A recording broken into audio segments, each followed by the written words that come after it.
Welcome to Whippoorwill Holler. I'm Miss Lori and this is Mr. Brown. We live in the hills of Arkansas. We love the Lord. Keepers of the old way, but accept some of the new. We love to cook and we love to eat. We love to garden. It's in our blood. It's how we stay sustainable and fill our pantry. We do a lot of canning and preserving. We live a sustainable life. We love our family. We work hard. And every once in a while, we like to dance. So y'all join us. This is from March 21st. This is our organic Japanese purple sweet potato. And if y'all watched that video, we took the longer slips off and we stuck them in a jar of water to get them started rooting. So let's go plant some sweet potatoes. I've got a video and I'll put some of the pictures up of my sweet potato slips that I did start. And those of y'all that seen that video already were asking me questions about my sweet potato slips. So the ones that I already took off the sweet potato, the little slips, and then put them in some water and rooted them. So I've got them, and that's the ones I'm fixing to put out in the garden. Mr. Brown's out there getting the ground ready for me. But I want to show y'all, because I told y'all that I was going to leave that sweet potato in the water and show y'all how many more slips that this one sweet potato is going to make for me. It's only going to take this one sweet potato for me to have enough slips to grow enough sweet potatoes to put up for the winter. I mean, it's pretty amazing sometimes. That's why this is one of the most important crops to me to plant, because it just keeps giving and giving and giving. And it'll last in your pantry for, I've had some up to a year that were still good and eatable, and started my own slips out of them too. So I want to show y'all how many more slips that one sweet potato made. Now, the ones that I already have rooted, they're going in the ground tonight. The ones that are still on the sweet potato, I'm going to take them off tonight, and then I'm going to put them in some water just like I did the other ones. I'm going to let them root and get them in the ground probably here in probably a couple weeks. Now, our sweet potatoes, we don't dig up till about December. Now, that's if we don't have, you know, a cold winter coming on pretty quick. But usually we don't get a very deep frost or very, very cold weather till December. Sometimes it's into January before it really gets really cold here anymore. The weather's really changed here in Arkansas. We used to have some of the coldest Novembers and Decembers with quite a bit of snow and sleet. So anyways, let's talk about the slips. Okay. Right here is the, this was is a Japanese purple sweet potato. And I know there's a probably big name that goes with it. I don't think it's a ube. I don't think that's what it is. It could be. But it's a very good sweet potato. But these are the ones that I already took off and I rooted. They're the ones going in the ground. These right here too. But these are the ones. Look at all them. This one sweet potato is still putting off all of these slips, y'all. So all I needed was this one sweet potato to give me enough slips to plant. And I just think that's amazing. So let's go out to the garden and let's plant some sweet potatoes.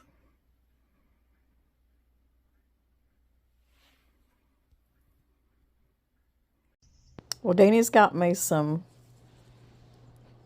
good soil underneath this panel here. It's good loomy soil, and he's got it worked up. And we put a little bit of triple 13 and mixed it in there. Sweet potatoes are big feeders. They like to be fed. You see the root system on that. That's a good root system. I'm going to be planting these about a foot apart. And last year we had tomatoes planted at this panel. So we decided that we would just plant some of our sweet potatoes where they'll vine and grow up the panel. And the soil under this panel is very, very loomy, has good drainage. So the sweet potatoes should do pretty good under here. And I'm just going to continue all the way down. Now, I'll go ahead with the rest of my sweet potato slips when they get ready. And I'll take them all the way down to the end of the garden. Now, there's no panel down there. So they're going to vine across. I'm going to try to get them to vine across to just one side of the garden. I don't want them taking over the whole garden. Maybe next year we'll put another panel up. But we like to rotate our crops. And in the past, I have planted my sweet potatoes in a container. And I planted them pretty close too. And they still done really good and made lots of sweet potatoes. So you just want to take that and just plant it up just above the root system. And pull that dirt up around it.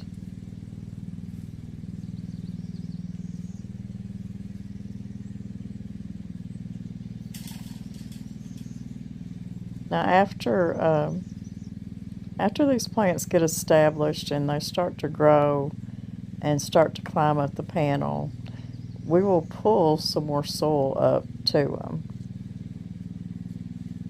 Kind of like you do tomato plants. We will also mulch it with straw to help keep the moisture. The thing about sweet potatoes is they like very warm soil. So they just really thrive during the summertime when it gets really hot and that soil gets so warm is when they will really start to thrive.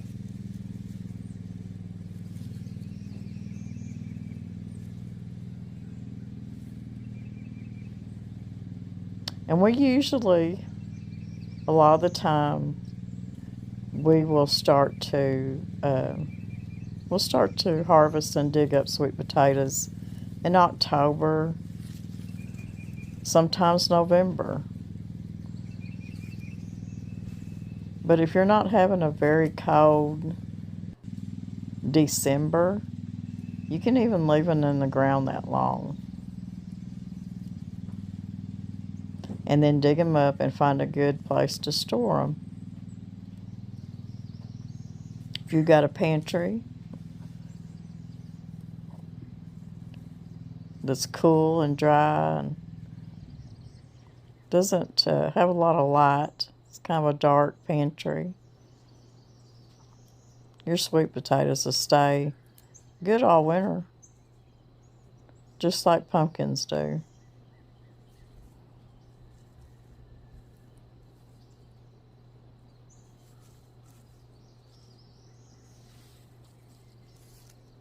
So y'all don't think that it's too late to start your slips, because it really isn't. Because like I said, sweet potatoes thrive in really hot weather and really warm soil.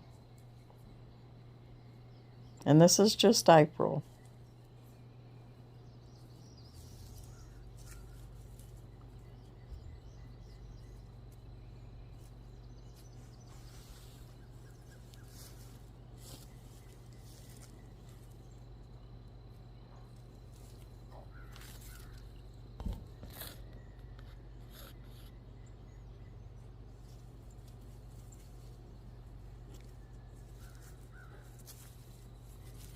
Mr.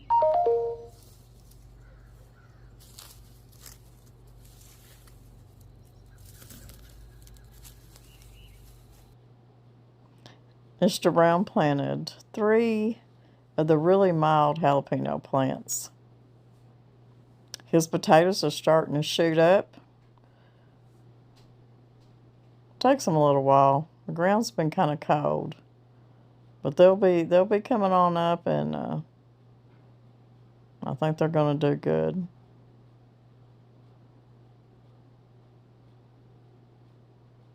It takes them a while.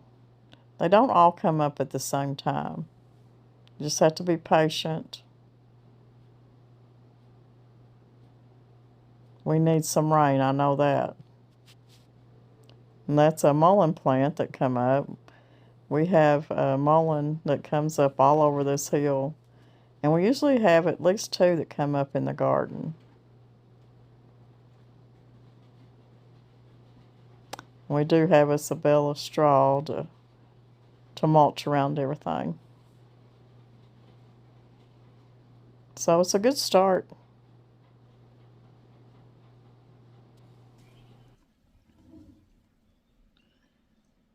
The sweet potato slips that we just planted outside in the garden come off this sweet potato. There's one sweet potato. And you can see how many more slips I've got still that grew after I took the other slips off. So what I'm going to do is I'm going to take these slips off here, put them in some water, and let these go ahead and root like I did the other ones. Then we'll get them out in the garden too. I think I'm going to have several of these slips that are already going to be rooted, especially the ones that are down here on the very bottom.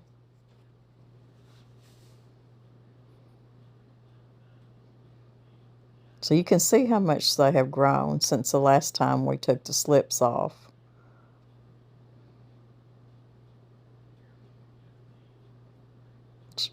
Carefully just remove this slip just like that, and you can see this one has enough root on it that we could go ahead and plant it.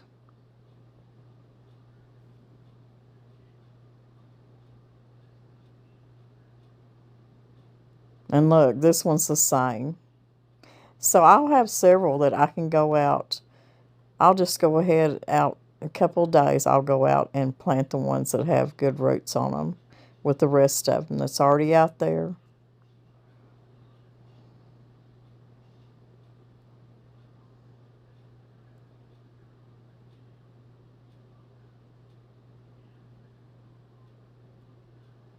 Sweet potatoes are so good for you.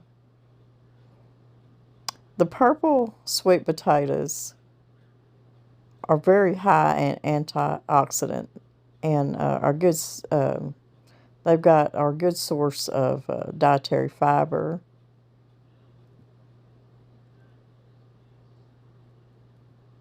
Ooh, them have got some good roots on them.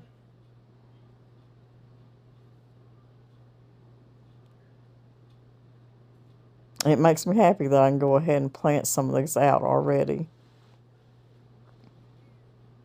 So they'll be growing right along with the first ones.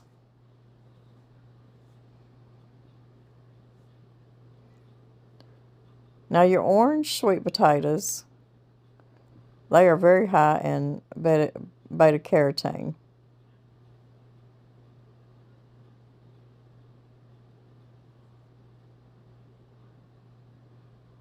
Most of the time we plant Beauregard sweet potatoes.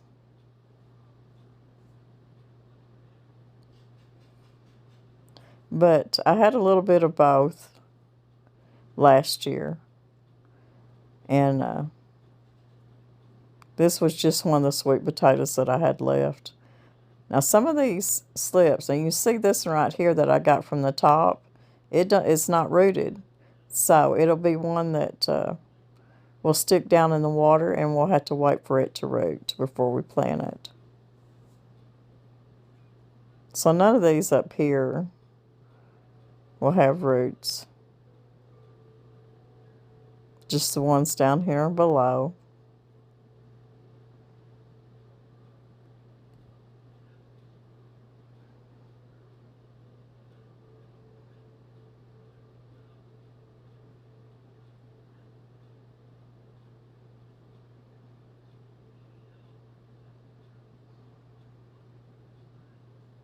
So what I think I'm going to do, I'm just going to go ahead and take most of these off.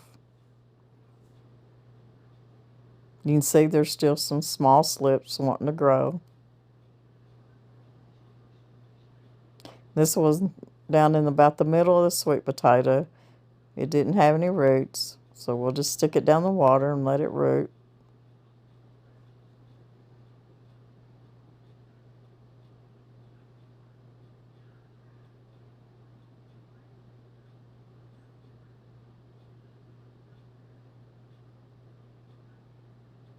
Yep, there's still some immature sweet but slips.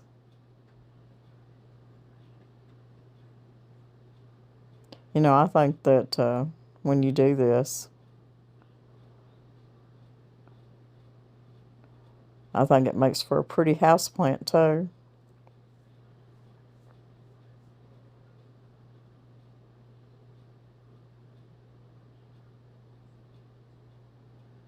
And it's just unbelievable how many roots is on the bottom of this sweet potato.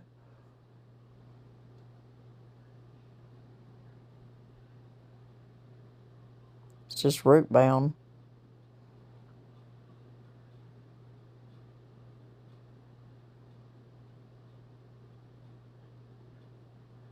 I think I'm just going to go ahead and take these others off.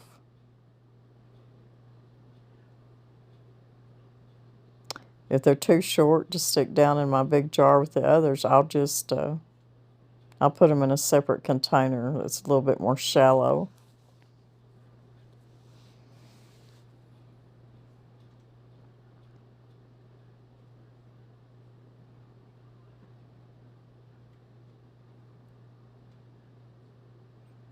Mr. Brown does love sweet potato pie. I've never made a sweet potato pie with purple sweet potatoes, though. But I have plenty of sweet potatoes canned to make pies. Look, so you can see how short, how little those are, but I will still stick them in some water.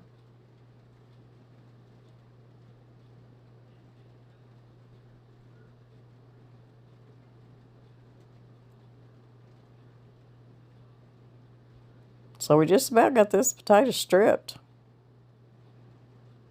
It'll be fun to come back and look at it again and see how much some slips growed.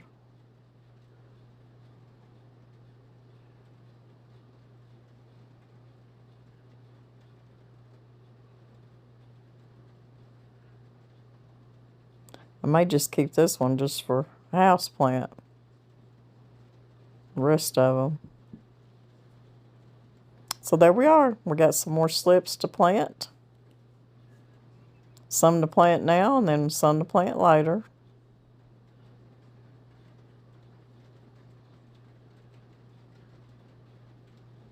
The ones that have roots we'll plant here in a couple of days. These little shorties here, I'm just going to find me a shallow bowl, put some water in it. You just need enough water to make sure that you just cover the ends right there so that they root. And it's about that easy. Now there's a couple of these that's got really long vines, and I'm going to just kind of cut them back and stick that cutting down in the water.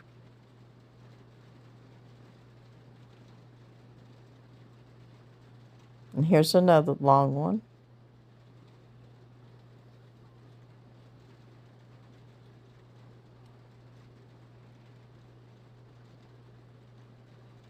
I think we're supposed to get some rain here in just a little bit, y'all. And I hope we do. It'll be good on them sweet potatoes, just planting them to get a good rain on them. So I just took that one above that leaf. And I'm going to stick it down the water. See if it'll root. So there we go. About that easy. Well, I hope y'all enjoyed this little video of how we do our sweet potato slips. And it just gives you an idea of how easy it is and how much that sweet potatoes are a very important crop for your pantry. And like I said before, they just keep giving and giving. So just pick out your favorite sweet potato. This one here was one from last year, and it's a Japanese purple. Some people call them ubes. I'm not sure about that, but there's all kinds of different sweet potatoes. And what I have found out is that there's some. I even started 2 of the. Oh, now I forget the name of the 2 sweet potatoes that didn't make any slips, and I think they were all 3 of them were organic, but this one right here has really put the slips out. I've never had one sweet potato put this many slips out, tell you the truth. So if you've never done this, it's easy, easy, easy. I think some of the hybrid sweet potatoes I haven't had as much luck with in making slips, but it's just a hit and miss. That's why I usually start anywhere from, I don't know, probably 4, you can start 4 to 6 sweet potatoes. That way you'll know. I mean, all 6 of them might make slips, but at least you'll get a few that are going to make slips. So just try it, and you'll be surprised how many sweet potatoes you're going to get from one sweet potato. It's just unreal sometimes. So when these right here get ready to for me to plant, we'll put them out, and we'll try our best to take care of them, keep them fertilized, and hopefully we're not going to have a real dry summer. I hope not. We're not getting a lot of rain right now. It's kind of hit and miss in our area right now. A lot of y'all are getting a lot of rain. I hope you're not having bad storms or anything. But so hopefully we'll have a good sweet potato crop. You never know. We're never promised from year to year, but it seems like we always get something out of the garden. So God bless everybody. We'll see y'all in a couple of days. Y'all have a wonderful weekend.